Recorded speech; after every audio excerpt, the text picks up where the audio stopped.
and welcome back to my YouTube channel. Today mga paps, we are going to talk about the top 1 engine oil. So first time ko pong gumamit ng top 1 engine oil. Fully synthetic na po siya. And so far, the results were very good. Na-amaze ako sa performance ng top 1 dahil napaka-smooth, napakaganda. Nagiging more smooth yung performance ng Dominar ko. Itong top 1 engine oil is affordable. 1 liter is equivalent to 280 or 270. So sa mga gustong magtipid dyan na quality yung performance ng oil, ito yung ma-recommend ko sa inyo mga paps. So first time ko pong gumamit nito dahil dati sa mga ibang motor ko gumagamit ako ng Shell at yung sa Castrol Power 1. Yung oil na ginamit ko dito sa Dominar is yung sa Kawasaki 20W50 mineral oil, standard oil lang yun. So far wala naman akong negative feedback doon, pero siguro sobrang lapot lang ng standard oil ng Kawasaki. Yung na-try ko na itong top 1 which is fully synthetic 20W50, namangha ako dahil kumpara ko talaga yung kaibahan nila. Yung kaibahan nila mga paps is doon sa Kawasaki engine oil na ginamit ko, malakas ang vibration ng motor. So mararamdaman ko talaga yung lakas ng vibration. Pero noong nagpalit na ako ng oil at ginamit ko itong top 1, unang napansin ko is nabawasan yung engine vibration, or kumbaga somewhere in 4,000 RPM to 5,000 RPM. Usually may vibration itong Dominar, pero sa top 1 parang na-minimize yung vibrations. So yun ang unang kaibahan na napansin ko. Hindi ko pa na-try sa long ride talaga dahil kakapalit ko lang ng oil. Hindi pa nga umabot ng 1,000 kilometers yung nabiyahe ko sa oil na to.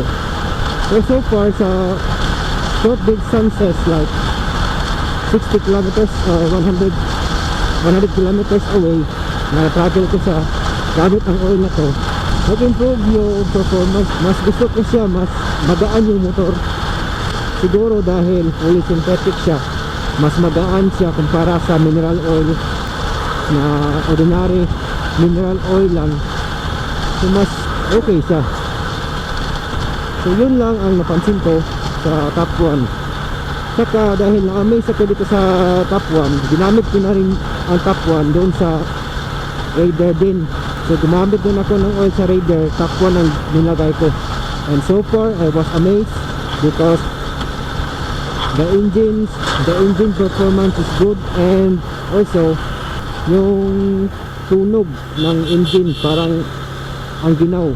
Yung maganda yung tunog ng engine ng Raider nung ginamit ko itong top 1. So sa topic natin kung worth it ba ang top 1 engine oil, for me it's a yes. Thumbs up ako dito. Worth it talaga for me dahil mura na siya, branded na, at saka performance wise pa. Sa mga ibang rider dyan, alam ko po marami na sa inyo ang nakagamit ng top 1 at alam ko yung naramdaman yung performance. Hindi kasi also itong top 1 dito sa amin noon. So usually yung makikita o mabibili mo lang na oil na madali lang hanapin, usually talaga is yung sa Shell at saka yung sa Castrol. Dati ginagamit ko sa Raider ko is Shell. Medyo mamahalin yung Shell at saka semi-synthetic lang. Yung napansin ko, kapag lalong tumatagal yung engine oil, parang nangingiba yung performance niya. Maganda lang siya sa umpisa. Ito sa top 1, hindi ko pa alam kung in the long run good pa rin yung performance niya. Dahil full synthetic siya, I'm assured na hindi niya ako bibigoin.